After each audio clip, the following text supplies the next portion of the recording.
Hello everyone. In this video we are going to solve equations with one solution, infinitely many solutions, and no solution.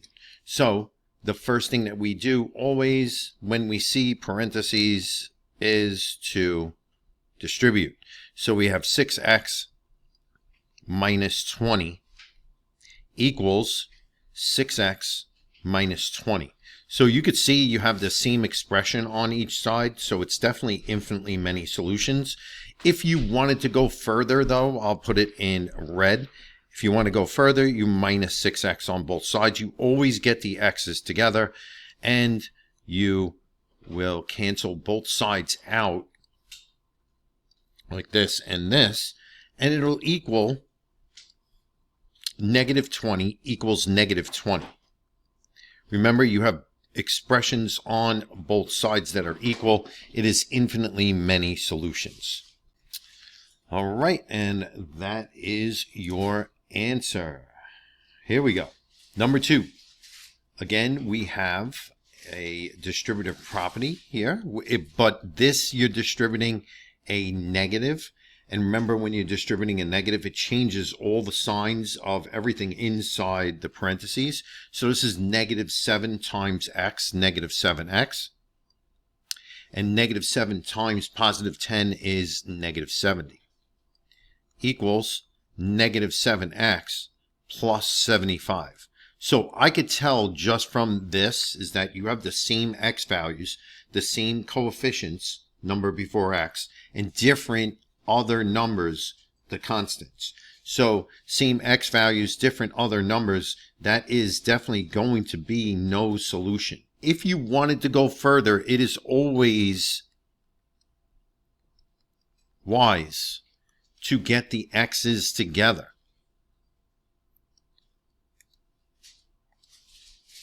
This cancels, and we have negative 70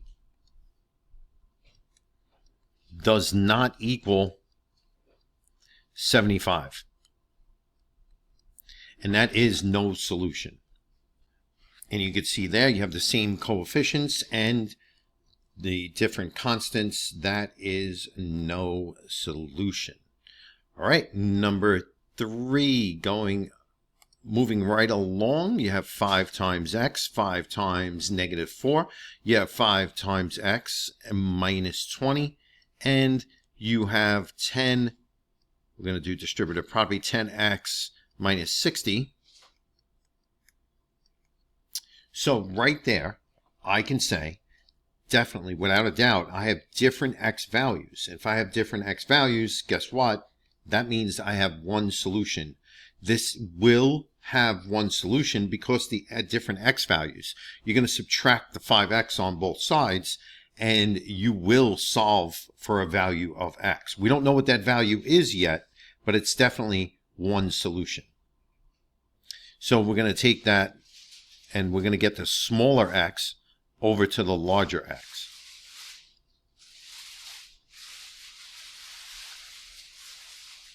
This cancels. You get negative 20 equals 5x minus 60, and then your job is to get the x alone, isolate the variable. This cancels, the 60s cancel on the right side, and you're just going to go down and you're going to go 40 equals 5x, and you will divide by 5 on both sides, and you get x equals 8 equals x equals 8, whatever it is. That is the one solution. All right, just remember, every single time you have different x values, move this up a little bit, different x values, that's it, that's one solution. Just like this, different x values, 5x and 10x, different coefficients. That means we are going to have a solution. And there it is. Different coefficients, one solution. For number 4, we are going to, okay. All right, how many solutions does the equation have? Solve to justify your answer. Before I do distributive property on the right side, which I am going to do, I am going to combine the like terms on the left-hand side first. We have 8x minus 4x. That is 4x plus 10 equals, and now I'll do distributive property, 4x plus 10. That is definitely infinitely many solutions. I see that we have the same expressions on both sides. If you wanted to go further, you would subtract the 4x on both sides.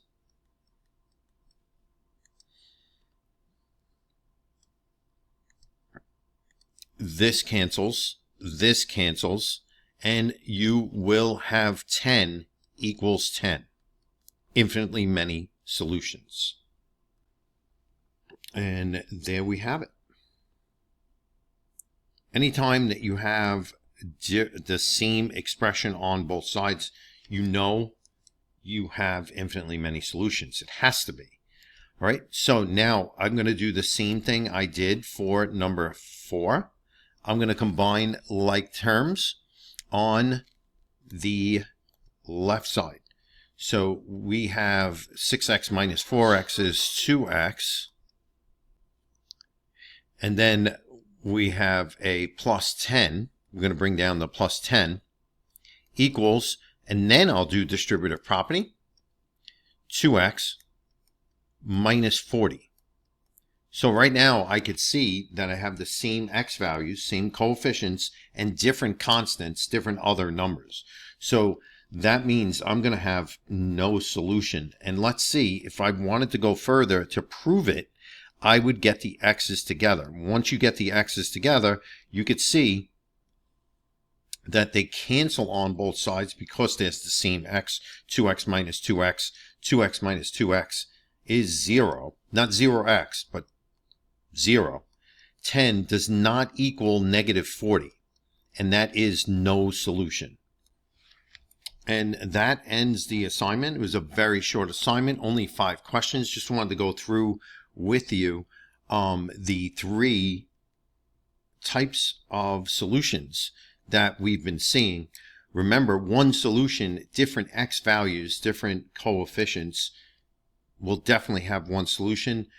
Infinitely many solutions, probably the easiest one to remember. It's just the same everything on both sides, same expressions on both sides. And then no solution is the same coefficient, which is the x value, the number before the x is the same, and different other numbers, different constants. And if you remember those 3, then there really is nothing else that you have to do. Just remember though, if you can't decide, just remember, get the x's together. Once you get the x's together, then you'll be able to see exactly what, like number 5 shows, 10 does not equal negative 40. And you know right away, that's no solution. And that's it. Thank you for watching, and I hope that helped. I'll see you next time.